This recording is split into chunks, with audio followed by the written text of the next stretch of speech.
എല്ലാവർക്കും നമസ്കാരം. എൻ്റെ പേര് തോട്ടക്കാട് എൻ ഗോപാലകൃഷ്ണൻ നായർ. കോട്ടയം ജില്ലയിലെ തോട്ടക്കാട് സ്വദേശിയാണ്. ഞാൻ 1996 മുതൽ കേരളത്തിലെ എല്ലാ നിയമസഭാ തിരഞ്ഞെടുപ്പുകളും ലോക്സഭാ തിരഞ്ഞെടുപ്പുകളും പ്രവചിച്ചിട്ടുണ്ട്. അതിൽ 95% വരെ ശരിയായിട്ടുണ്ട്. കഴിഞ്ഞ ആഴ്ച നടന്ന തദ്ദേശ സ്വയംഭരണ സ്ഥാപനങ്ങളിലേക്കുള്ള തിരഞ്ഞെടുപ്പ് ഞാൻ പ്രവചിച്ചിട്ടുണ്ട്. അതിൽ 90% ശരിയായിട്ടുണ്ട്. ജില്ലാ പഞ്ചായത്തിൽ ഞാൻ പറഞ്ഞ അതേപടി സംഭവിച്ചിട്ടുണ്ട്. 7 ജില്ലാ പഞ്ചായത്തിലെ UDFും 6 ജില്ലാ പഞ്ചായത്തിലെ LDFും വിജയിക്കുമെന്നാണ് പറഞ്ഞത്. കാസർഗോഡ് ആർക്കും ഭൂരിപക്ഷം കിട്ടുകയില്ലെന്നാണ് പറഞ്ഞത്. അവിടെ അങ്ങനെ തന്നെ സംഭവിച്ചു. കാസർഗോഡ് 18 വാർഡുള്ളതിൽ 9 LDFും 8 UDFും വിജയിച്ചു.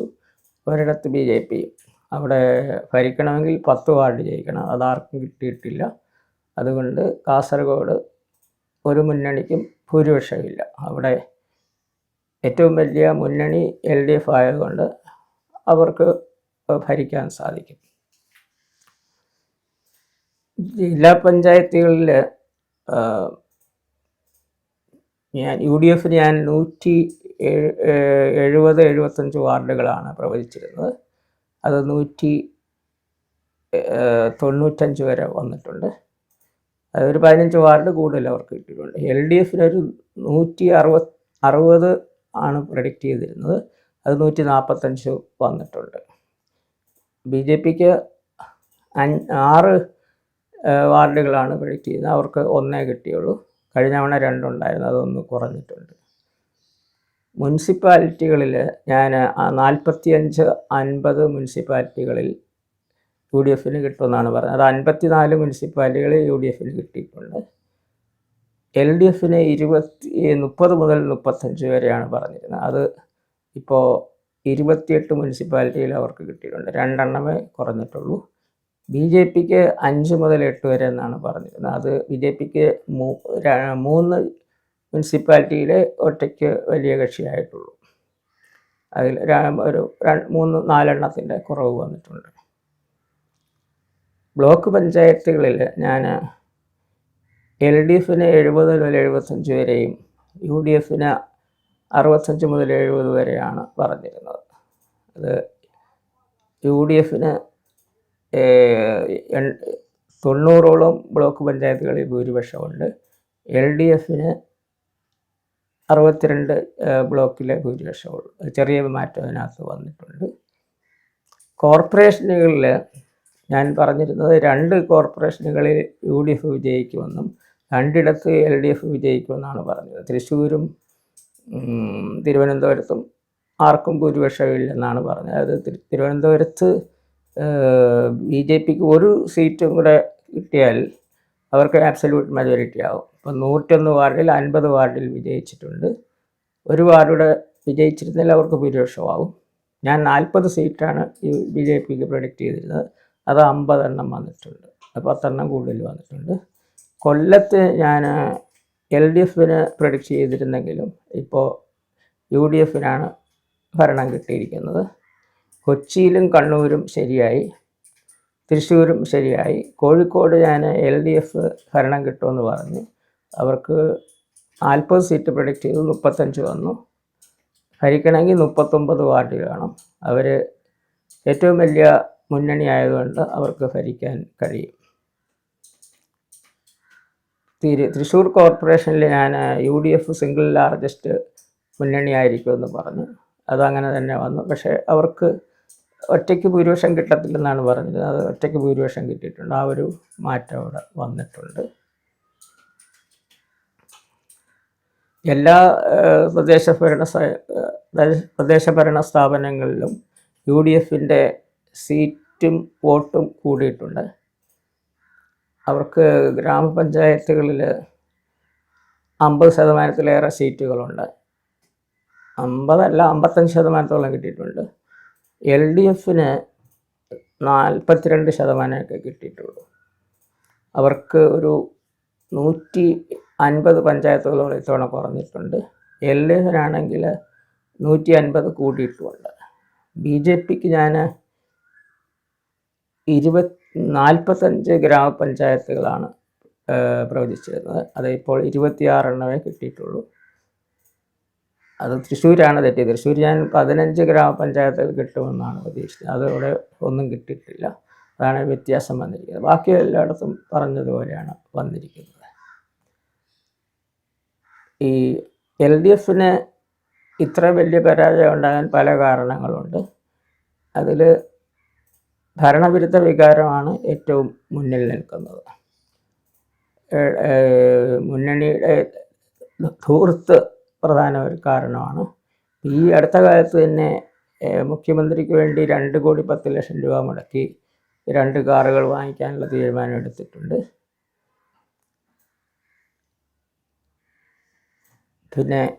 പിന്നീടുള്ള കാരണങ്ങൾ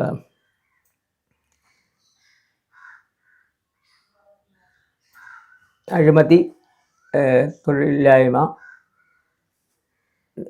PSC ലിസ്റ്റിൽ നിന്ന് ആളുകളെ നിയമിക്കാത്തത്, പിന്നെ ഏറ്റവും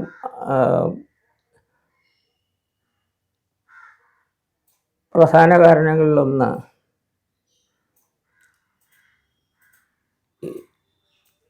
ന്യൂനപക്ഷ വിഭാഗങ്ങൾ ഒന്നടങ്കം LDFിനാണ് ഇത്തവണ. LDFിന് എതിരായിട്ടാണ് വോട്ട് ചെയ്തത്. അതായത് UDFിനാണ് ന്യൂനപക്ഷങ്ങൾ വോട്ട് ചെയ്തത്. അതാണ് LDF ഇത്ര പരാജയം വരാൻ കാരണം. അത് വെള്ളാപ്പള്ളി നടേശൻ LDFിന് പിന്തുണ പ്രഖ്യാപിക്കുകയും ന്യൂനപക്ഷങ്ങൾക്കെതിരെ തുടരെ പ്രസ്താവനകൾ ഇറക്കുകയും ചെയ്തു. അതുകൊണ്ട് LDFിന് കിട്ടാവുന്ന ന്യൂനപക്ഷ വോട്ടുകൾ ഇവിടെ നഷ്ടപ്പെടുകയാണ് ചെയ്തത്. ഭൂരിപക്ഷ വോട്ടുകൾ കിട്ടുകയും ചെയ്തിട്ടില്ല. ഭൂരിപക്ഷ വോട്ടുകളും LDFിന് കുറഞ്ഞിട്ടുണ്ട്. അതാണ് ഈ ആലപ്പുഴയിലൊക്കെ ചെറിയ പരാജയം LDFിന് വന്നിട്ടുണ്ട്. ആലപ്പുഴയിൽ കഴിഞ്ഞ തവണ 2 ജില്ലാ പഞ്ചായത്ത് വാർഡുകളിലാണ് UDF വിജയിച്ചത്. ഇപ്പോൾ അത് 8 എണ്ണമായിട്ട് കൂടിയിട്ടുണ്ട്, 4 മടങ്ങായിട്ട് കൂടിയിട്ടുണ്ട്. തിരുവനന്തപുരത്തും 5 ജില്ലാ പഞ്ചായത്ത് വാർഡുകളാണ് UDF കഴിഞ്ഞ തവണ വിജയിച്ചത്. ഇപ്പോൾ അത് 12 എത്തിയിട്ടുണ്ട്. കൊല്ലത്തും 3 ജില്ലാ പഞ്ചായത്ത് വാർഡുകളാണ് UDF 2020 വിജയിച്ചത്. അത് ഇത്തവണ അത് 9-10 വാർഡുകളിൽ വിജയിച്ചിട്ടുണ്ട്. പിന്നെ പത്തനംതിട്ട, കോട്ടയം, ഇടുക്കി, കോഴിക്കോട് ജില്ലാ പഞ്ചായത്തുകൾ ഇത്തവണ UDF LDFിൽ നിന്ന് പിടിച്ചെടുക്കുകയുണ്ടായി. അത് ക്രിസ്ത്യൻ വോട്ട് ഒന്നടങ്കം UDFിന് കൊടുത്താണ് അതിൻ്റെ കാരണം. കോഴിക്കോടാണെങ്കിൽ മുസ്ലിം വോട്ടും UDFിന് കിട്ടിയിട്ടുണ്ട്.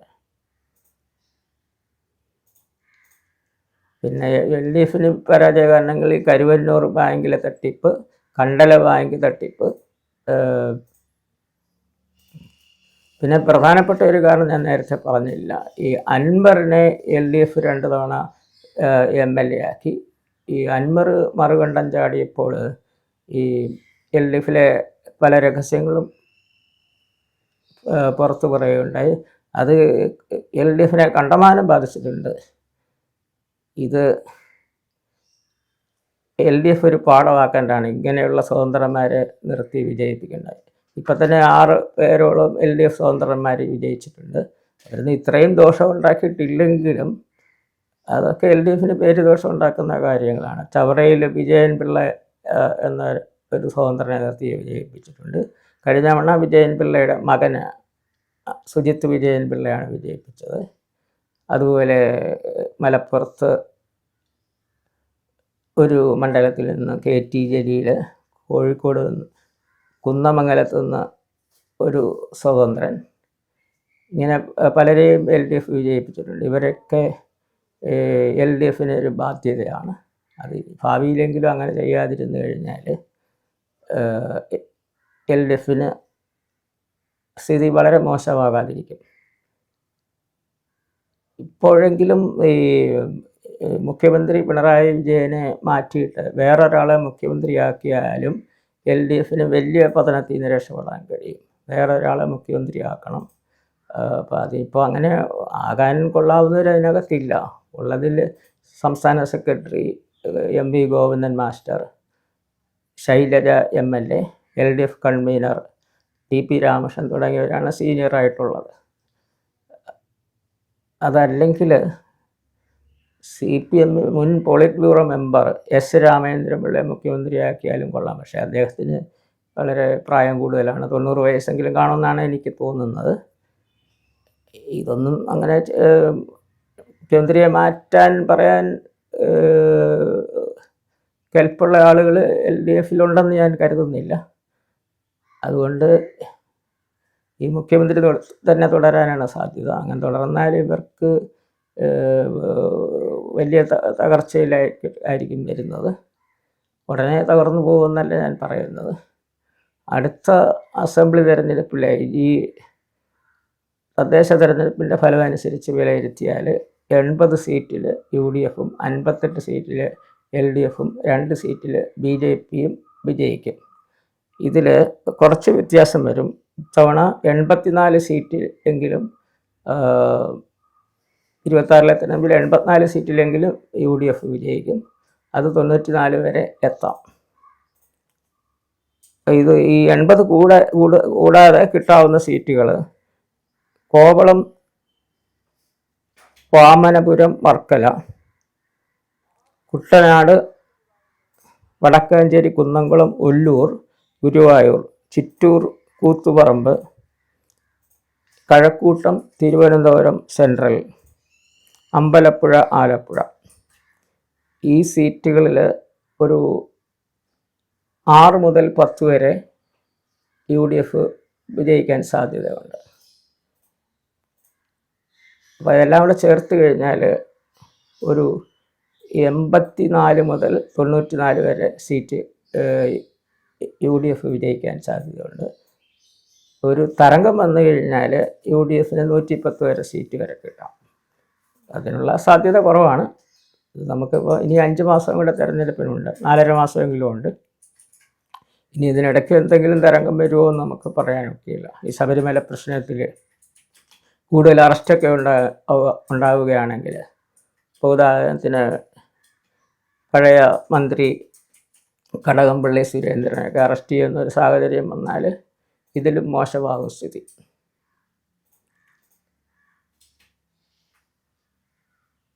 അപ്പോൾ അടുത്ത തെരഞ്ഞെടുപ്പിൽ UDF വരുമെന്നാണ് എനിക്കുള്ള അഭിപ്രായം. അവർക്ക് 84 മുതൽ 94 വരെ സീറ്റ്, UDFന് 50 മുതൽ 55 വരെ, BJPക്ക് 2 മുതൽ 5 വരെ സീറ്റ്.